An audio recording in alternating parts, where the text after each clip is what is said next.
मारामारी म्हणजे शेवटच्या दिवशी देवाच्या अंगावरती रंग शिंपण केला जातो. म्हणजे आपण जे पुढची भविष्यवाणी असते ना, ही यात्रा पुणे जिल्ह्यातील पुरंदर तालुक्यातील बीड गावातली आहे. ही यात्रा पौर्णिमेला चालू होते. कमीत कमी 10 दिवस यात्रा चालते. ही यात्रा पौर्णिमेच्या आजच्या दिवशी हळद असते देवाची. दुसऱ्या दिवशी देवाचं लग्न असतं. पहिलं लग्न 11:30 वाजता, दुसरं लग्न 2:30 वाजता असतं. पौर्णिमेचा दिवस पहिलं लग्न आपल्या 11:30 वाजता लागतं. ते नाथसाहेबांची आहे बहीण वाईवरून तिथं नदी काठी तिथं दोन्ही पालख्यांची भेट होते. त्याच्यानंतर तिथं भेट गाठी झाली की तिथे पहिलं लग्न लागतं. त्यातून मंदिरात येते. मंदिरात संध्याकाळी 4 वाजता कार्यक्रमाची सांगता होते. ते शेवटचं लग्न लागतं. हे पहिला दिवस पौर्णिमेचा दिवस आणि त्यापुढे 10 दिवस यात्रा चालू राहते. शेवटचे 3 दिवस परत मेन यात्रा चालू होते. 5व्या दिवशी आपल्या मंदिरात गोपाळ चालू होते. मंदिराची देवांची पाकणूक चालू होती. पाकणूक म्हणजे आपण जे पुढची भविष्यवाणी असते ना, त्या वर्षाची पुढच्या वर्षाची पाकणूक जे एका माणसाची असतात देवेस जेव्हा पुढची पाकणूक सांगते, पुढची सगळी भविष्यवाणी सांगतात. पुढे काय घडल काय नाही ते सगळं सांगतात. मारामारी म्हणजे शेवटच्या दिवशी देवाच्या अंगावरती रंग शिंपण केला जातो. म्हणजे जसं काय आपण आता जे गुलाल असतं मंदिरात त्याच्या ते पाण्यात गुलाल करून ते रंग करतात.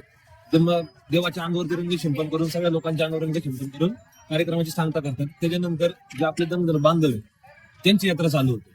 जसे आता पहिलेचे 10 दिवस म्हणजे पूर्ण व्हेज मध्ये यात्रा असते. शेवटच्या 10व्या दिवशी नंतर धनगर लोकांची यात्रा चालू होती. यात्रा म्हणजे नॉन व्हेज चालू होती. त्यांची बकरी बिकरी ते कापतात देवाला.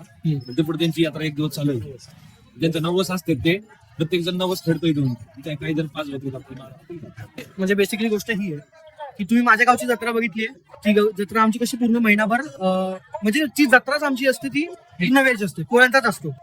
ह्या इथे कसं आहे की 10 दिवस झाल्यानंतर 10 दिवस पोळ्या असतात.